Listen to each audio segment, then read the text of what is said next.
अगर सर्किट में 3 बैटरी हो, 4 रजिस्टर्स हो और 2 जंक्शंस हो तो करंट कौन से रास्ते से जाएगा? क्या करंट को कंफ्यूजन होगा या इलेक्ट्रॉन रोड मैप फॉलो करते हैं? आज हम इन्हीं क्वेश्चन का आंसर देने वाले हैं इस वीडियो में।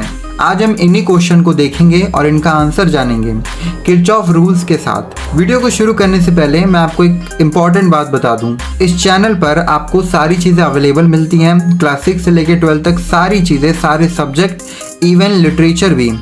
ठीक है, आपको यहाँ पर सब कुछ मिलता है। तो द टोटल एनसीईआरटी को अभी सब्सक्राइब कर लीजिए, कमेंट कीजिए आपको ये वीडियो कैसा लगा और इसको ज़्यादा से ज़्यादा शेयर भी करना। अब वीडियो स्टार्ट करते हैं। देखो, जब भी आप कोई भी कॉम्प्लेक्स इलेक्ट्रिकल सर्किट देखते हो जिसमें मल्टीपल बैटरीज लगी होती हैं, रजिस्टर्स होते हैं, तब ओम्स लॉ काम नहीं आता डायरेक्टली, यानी कि वहाँ पर काम आता है किरचॉफ के 2 रूल्स। पहला आता है किरचॉफ जंक्शन रूल जिसको हम केसीएल लिखते हैं, और किरचॉफ लूप रूल जिसको हम केवीएल लिखते हैं। ठीक है, यानी वोल्टेज लॉ।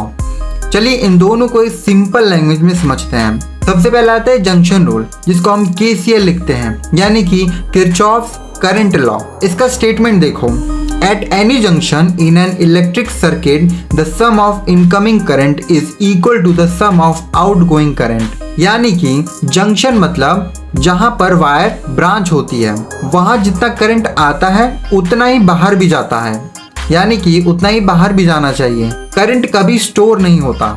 ठीक है, मतलब जितना करंट आया और उतना ही करंट वापस चला गया।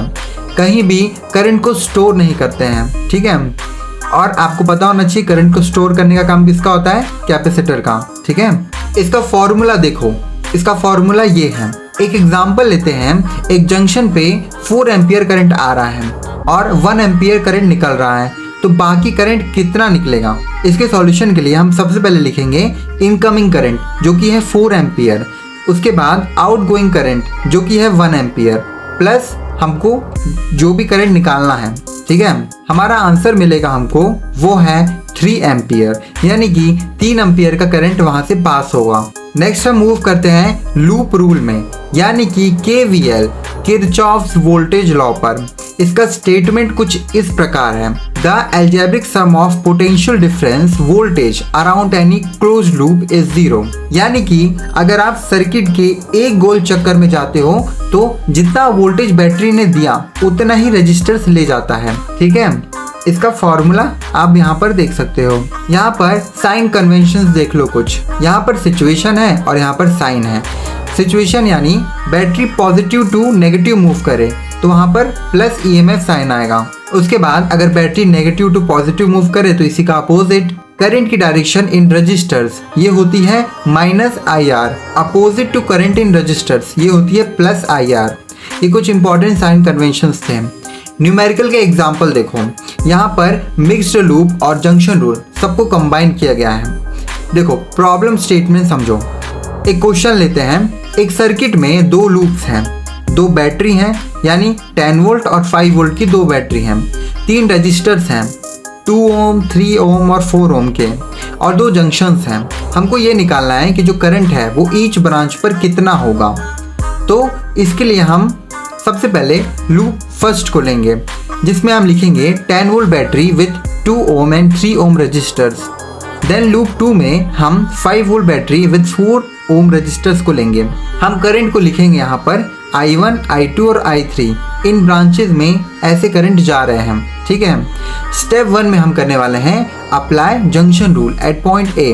पॉइंट ए पर जंक्शन रूल लगा देना है, यानी कि I1 = I2 + I3। स्टेप 2 में हम लूप रूल को अप्लाई करेंगे लूप फर्स्ट में, यानी कि 10 - 2 I1 - 3 I2 = 0। स्टेप 3 में अप्लाई करेंगे लूप रूल इन लूप 2।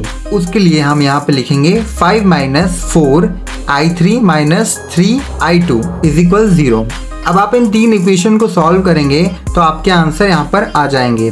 ठीक है, उसके बाद कुछ किरचॉफ लॉ के न्यूमेरिकल आपको करने हैं, तो आपको कुछ टिप्स मैं आपको देना चाहता हूँ। सबसे पहले आपको हमेशा always assume direction of current, यानी गलत हुआ तो आंसर नेगेटिव आ जाएगा। ठीक है, यानी आंसर गलत हो जाएगा।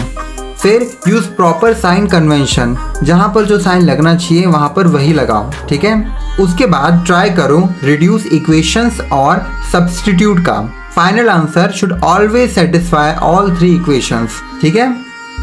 देखो जो जंक्शन पे करंट होता है वो कंजर्व होता है, लूप में एनर्जी कंजर्व होती है। तो बच्चों अब आप रेडी हो कॉम्प्लेक्स सर्किट को ब्रेक डाउन करने के लिए। किरचॉफ के रूल्स एक जीपीएस सिस्टम जैसे हैं जो बताता है कि करंट कहाँ जा रहा है और एनर्जी कैसे कंज्यूम हो रही है। अगर ये वीडियो आपको समझ आया हो तो एक लाइक ज़रूर करना और कमेंट करना कि हमको ये टॉपिक क्लियर हो गया है। ऐसी और वीडियो के लिए द टोटल एनसीईआरटी को सब्सक्राइब करना मत भूलना। मैं आपसे मिलता हूँ अगले वीडियो में, तब तक के लिए इस चैनल पर बने रहिए और द टोटल एनसीईआरटी को सब्सक्राइब करना मत भूलना।